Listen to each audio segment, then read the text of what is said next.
Pasukan Brigade Al-Qassam mengklaim telah melancarkan serangan kejutan yang berhasil menghancurkan 2 tank tempur andalan Israel, Merkava, di pusat kota Khan Younis. Dengan manuver yang cepat dan terkoordinasi, para pejuang Al-Qassam melumpuhkan tank-tank tersebut menggunakan kombinasi rudal Al-Yasin 105 dan alat peledak rakitan.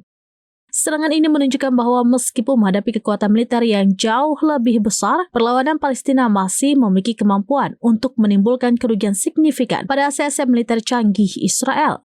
Dalam serangan terpisah namun terkoordinasi, pejuang Al-Qassam berkolaborasi dengan Brigade Al-Quds juga melancarkan gempuran mortir berat.